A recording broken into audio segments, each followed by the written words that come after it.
तुम्हारा जुर्म साबित हो चुका है और इस जुर्म की सिर्फ एक ही सजा है और वो है सजाए मौत। मैं जानता हूँ अब तुम दूसरे मुजरिमों की तरह माफी मांगोगे, लेकिन सुन लो, ये सजा फाइनल है और तुम्हें इसमें कोई रियायत नहीं मिलेगी। जज साहब, मैं आपसे माफी नहीं मांग रहा। फिर क्या कहना चाहते हो? जज साहब, मैं आपसे ये कहना चाहता हूँ कि आप मुझे नहीं मार रहे, बल्कि एक ऐसे फन को भी कत्ल कर रहे हैं जो पूरी दुनिया में सिर्फ मैं ही जानता हूँ। कैसा फन? चौधरी साहब, मेरे पास एक ऐसा फन है जो गधे को उड़ना सिखा सकता है।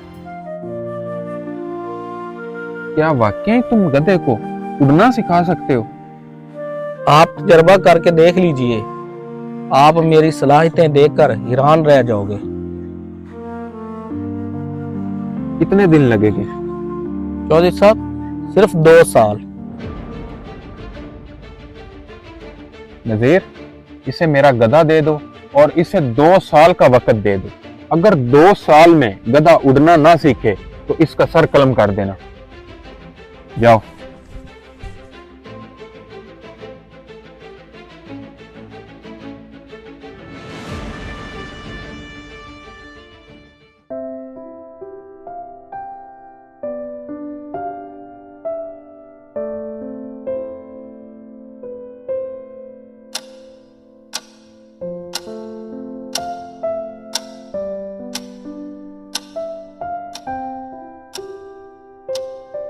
अरे पागल इंसान, और तू जानता है ना कि ये गधा 2 साल में उड़ना नहीं सीखेगा, और फिर ये रिस्क क्यों लिया तूने? हो, पहली बात तो ये हो मुझे 2 साल मिल गए, और दूसरी बात ये कि हो सकता है इन 2 सालों में चौधरी मर जाए, और तीसरी बात ये कि हो सकता है मैं मर जाऊं, और ये भी हो सकता है इन 2 सालों में ये गधा उड़ना सीख जाए। और याद रखिए, मुश्किल से निपटने का बेहतरीन तरीका टाइम है। टाइम को गेन करे जो इंसान को मुश्किल से मुश्किल बहरानों से निकाल देता है।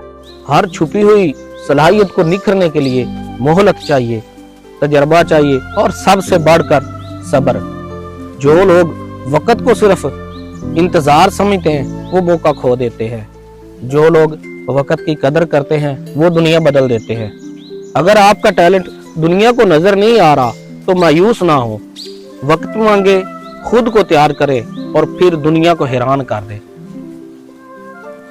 टैलेंट तभी निखरता है जब इंसान खुद को वक्त देता है और खुद पर यकीन रखता है। बहुत अच्छे भाई। मेरे दोस्तों, वक्त मांगना कमज़ोरी नहीं, अक्लमंदी है। जो वक्त जीत लेता है वो हालात भी जीत लेता है।